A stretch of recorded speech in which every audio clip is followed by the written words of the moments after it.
أعوذ بالله من الشيطان الرجيم. بسم الله الرحمن الرحيم. الحمد لله الذي أنزل على عبده الكتاب ولم يجعل له عوجا قيما لينذر بأسا شديدا من لدنه ويبشر المؤمنين الذين يعملون الصالحات أن لهم أجرا حسنا ماكثين فيه أبدا وينذر الذين قالوا اتخذ الله ولدا ما لهم به من علم ولا لآبائهم كبرت كلمة تخرج من أفواههم إن يقولون إلا كذبا فلعلك باخع نفسك على آثارهم إن لم يؤمنوا بهذا الحديث أسفا إنا جعلنا ما على الأرض زينة لها لنبلوهم أيهم أحسن عملا وإنا لجاعلون ما عليها صعيدا جرزا أم حسبت أن أصحاب الكهف والرقيم كانوا من آياتنا عجبا إذ أوى الفتية إلى الكهف فقالوا ربنا آتنا من لدنك رحمة وهيئ لنا من أمرنا رشدا فضربنا على آذانهم في الكهف سنين عددا ثم بعثناهم لنعلم أي الحزبين أحصى لما لبثوا أمدا نحن نقص عليك نبأهم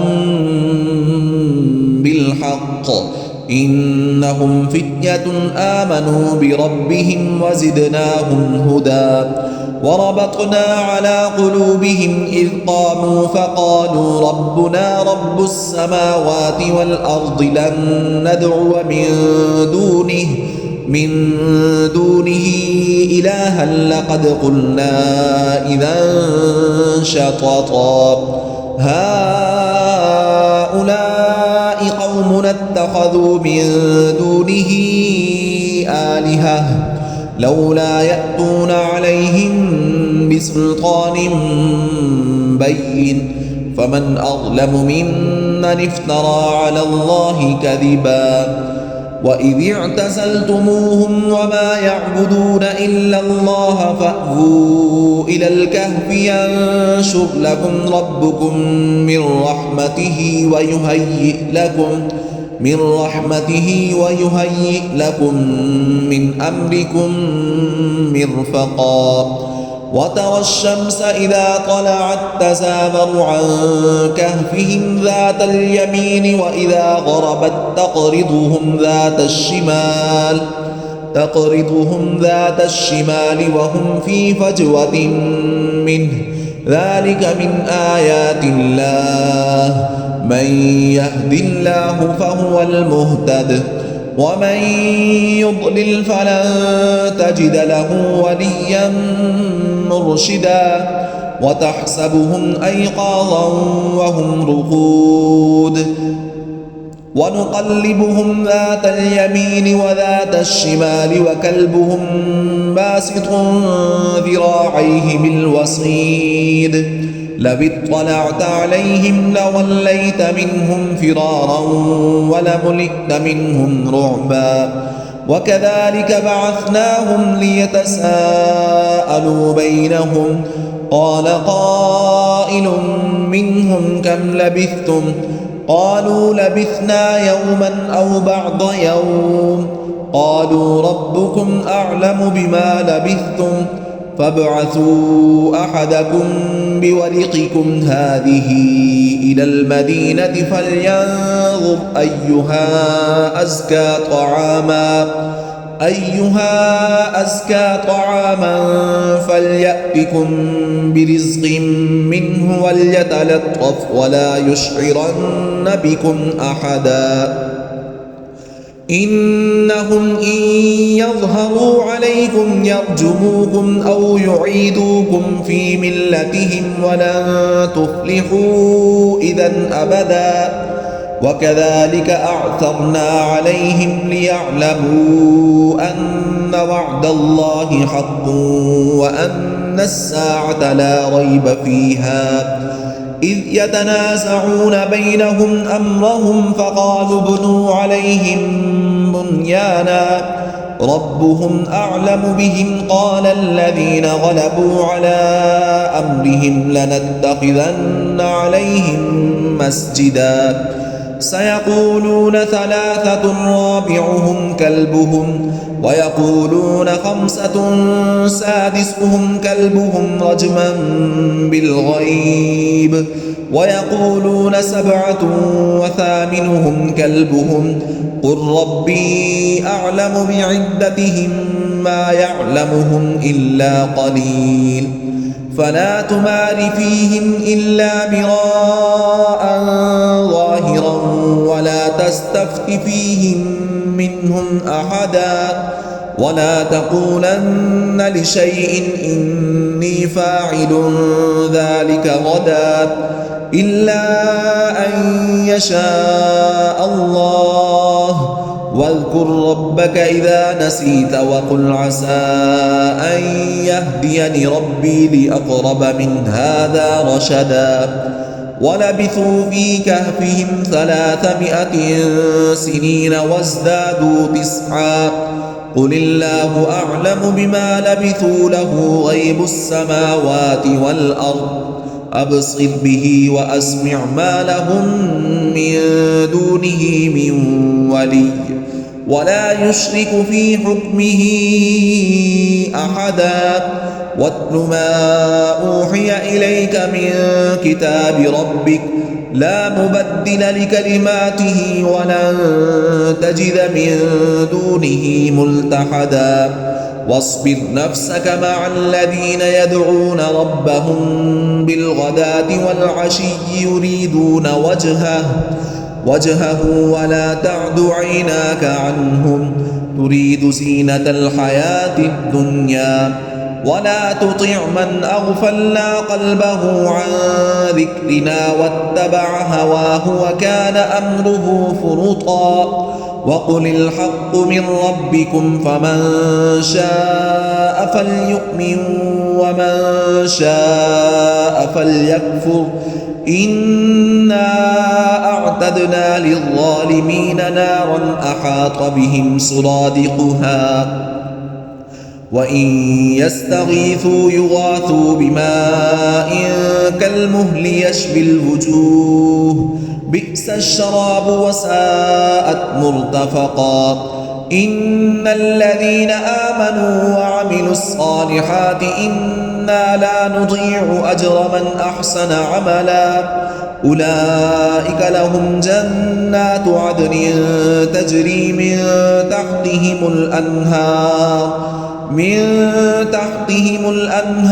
يحلون فيها من أسابر من ذهب ويلبسون ثيابا خضرا من سندس واستبرق متكئين فيها على الأرائك نعم الثواب وحسنت مرتفقا واضرب لهم مثلا رجلين جعلنا لأحدهما جنتين من أعناب وحففناهما بنخل وجعلنا بينهما زرعا كلتا الجنتين آتت أكلها ولم تظلم منه شيئا وفجرنا خلالهما نهرا وكان له ثمر فقال لصاحبه وهو يحاوره أنا أكثر منك مالا وأعز نفرا ودخل جنته وهو ظالم لنفسه قال ما أظن أن تبيد هذه أبدا وما أظن الساعة قائمة ولئن رددت إلى ربي لأجدن خيرا منها منقلبا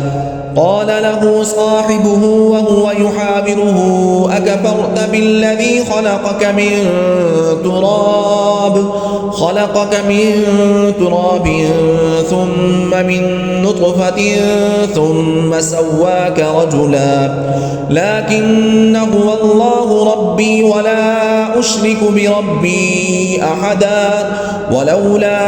إذ دخلت جنتك قلت ما شاء الله لا قوة إلا بالله إن ترني أنا أقل منك مالا وولدا فعسى ربي أن يؤتيني خيرا من جنتك ويرسل عليها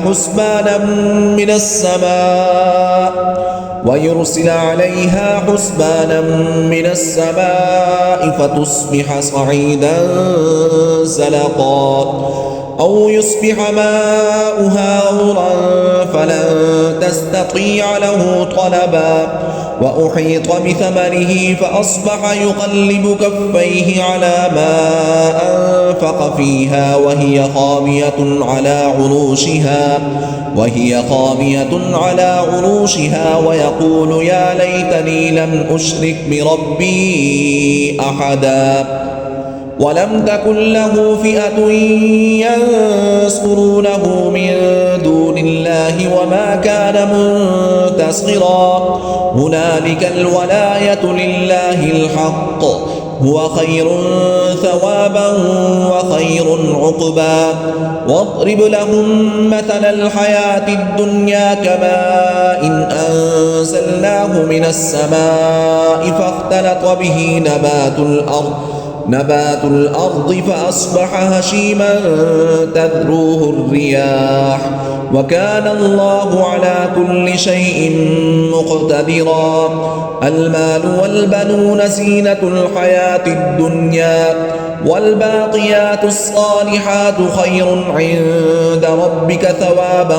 وخير أملا ويوم نسير الجبال وترى الأرض بارزة وحشرناهم فلم نغادر منهم أحدا وعرضوا على ربك صفا لقد جئتمونا كما خلقناكم أول مرة بل زعمتم أن لن نجعل لكم موعدا ووضع الكتاب فترى المجرمين مشفقين مما فيه ويقولون يا ويلتنا ما لهذا الكتاب لا يغادر صغيرة ولا كبيرة إلا أحصاها ووجدوا ما عملوا حاضرا ولا يظلم ربك أحدا وإذ قلنا للملائكة اسجدوا لآدم فسجدوا إلا إبليس كان من الجن ففسق عن أمر ربه أفتتخذونه وذريته أولياء من دوني وهم لكم عدو بئس للظالمين بدلا ما أشهدتهم خلق السماوات والأرض ولا خلق أنفسهم وما كنت متخذ المضلين عضدا ويوم يقول نادوا شركائي الذين زعمتم فدعوهم فلم يستجيبوا لهم وجعلنا بينهم موبقا ورأى المجرمون النار فظنوا أنهم مواقعوها ولم يجدوا عنها مصرفا ولقد صرفنا في هذا القرآن للناس من كل مثل وكان الإنسان أكثر شيء جدلا وما منع الناس أن يؤمنوا إذ جاءهم الهدى ويستغفروا ربهم إلا أن تأتيهم سنة الأولين أو يأتيهم العذاب قبلا وما نرسل المرسلين إلا مبشرين ومنذرين ويجادل الذين كفروا بالباطل ليدحضوا به الحق واتخذوا آياتي وما أنذروا هزوا ومن أظلم ممن ذكر بآيات ربه فأعرض عنها ونسي ما قدمت يداه إنا جعلنا على قلوبهم أكنة أن يفقهوه وفي آذانهم وقرا وإن تدعهم إلى الهدى فلن يهتدوا إذا أبدا وربك الغفور ذو الرحمة لو يؤاخذهم بما كسبوا لعجل لهم العذاب بل لهم موعد لن يجدوا من دونه موئلا وتلك القرى أهلكناهم لما ظلموا وجعلنا لمهلكهم موعدا وإذ قال موسى لفتاه لا أبرح حتى أبلغ مجمع البحرين أو أمضي حقبا فلما بلغا مجمع بينهما نسيا حوتهما فاتخذ سبيله في البحر سربا فلما جاوزا قال لفتاه آتنا غداءنا لقد لقينا من سفرنا هذا نصبا قال أرأيت إذ أوينا إلى الصخرة فإني نسيت الحوت وما أنسانيه إلا الشيطان أن أذكره واتخذ سبيله في البحر عجبا قال ذلك ما كنا نبغي فارتدا على آثارهما قصصا فوجدا عبدا من عبادنا آتيناه رحمة من عندنا وعلمناه من لدنا علما قال له موسى هل أتبعك على أن تعلمني مما علمت رشدا قال إنك لن تستطيع معي صبرا وكيف تصبر على ما لم تحط به خبرا قال ستجدني إن شاء الله صابرا ولا أعصي لك أمرا قال فإن اتبعتني فلا تسألني عن شيء حتى أحدث لك منه ذكرا قال فإن اتبعتني فلا تسألني عن شيء حتى أحدث لك منه ذكرا فانطلقا حتى إذا ركبا في السفينة خرقها قال أخرقتها لتغرق أهلها لقد جئت شيئا إمرا قال ألم أقل إنك لن تستطيع معي صبرا قال لا تؤاخذني بما نسيت ولا ترهقني من أمري عسرا فانطلقا حتى إذا لقيا غلاما فقتله قال أقتلت نفسا زكية بغير نفس لقد جئت شيئا نكرا قال ألم أقل لك إنك لن تستطيع معي صبرا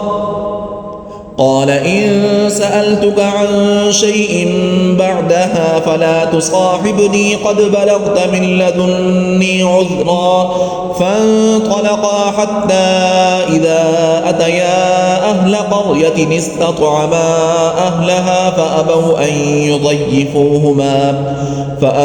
أن يضيفوهما فوجدا فيها جدارا يريد أن ينقض فأقامه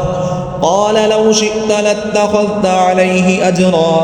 قال هذا فراق بيني وبينك سأنبئك بتأويل ما لم تستطع عليه صبرا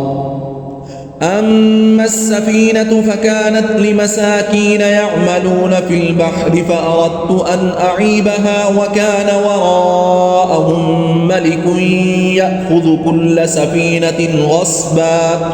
وأما الغلام فكان أبواه مؤمنين فخشينا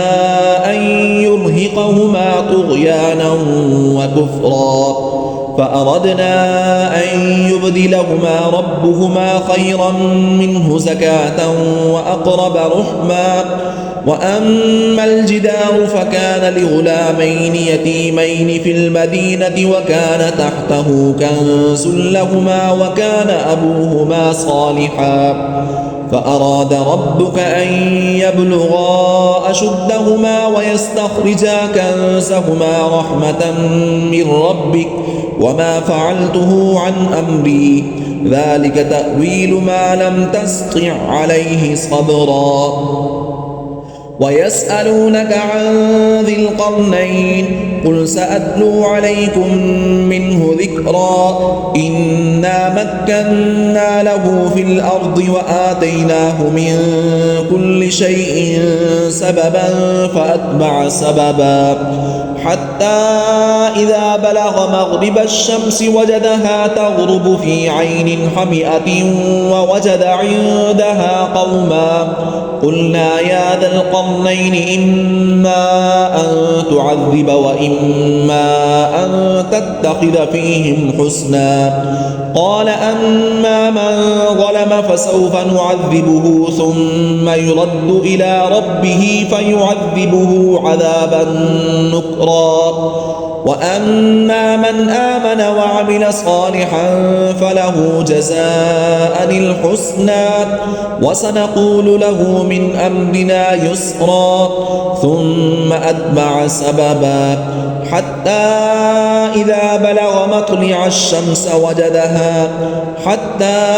إذا بلغ مطلع الشمس وجدها تطلع على قوم لم نجعل لهم من دونها سترا كذلك وقد أحطنا بما لديه خبرا ثم أتبع سببا حتى إذا بلغ بين السدين وجد من دونهما قوما لا يكادون يفقهون قولا قالوا يا ذا القرنين إن يأجوج ومأجوج مفسدون في الأرض فهل نجعل لك خرجا على أن تجعل بيننا وبينهم سدا قال ما مكني فيه ربي خير فأعينوني بقوة أجعل بينكم وبينهم ردما آتوني زبر الحديد حتى إذا ساوى بين الصدفين قال انفخوا حتى إذا جعله نارا قال آتوني أفرغ عليه قطرا فما استطاعوا أن يظهروه وما استطاعوا له نقبا قال هذا رحمة من ربي فإذا جاء وعد ربي جعله دكاء وكان وعد ربي حقا وتركنا بعضهم يومئذ يموج في بعض ونفخ في الصور فجمعناهم جمعا وعرضنا جهنم يومئذ للكافرين عرضا الذين كانت أعينهم في غطاء عن ذكري وكانوا لا يستطيعون سمعا أفحسب الذين كفروا أن يتخذوا عبادي من دوني أولياء إنا أعتدنا جهنم للكافرين نزلا قل هل ننبئكم بالأخسرين أعمالا الذين ضل سعيهم في الحياة الدنيا وهم يحسبون أنهم يحسنون صنعا أولئك الذين كفروا بآيات ربهم ولقائه فحبطت أعمالهم فلا نقيم لهم يوم القيامة وزنا ذلك جزاؤهم جهنم بما كفروا واتخذوا آياتي ورسلي هزوا إن الذين آمنوا وعملوا الصالحات كانت لهم جنات الفردوس نزلا خالدين فيها لا يبغون عنها حولا قل لو كان البحر مدادا لكلمات ربي لنفد البحر قبل أن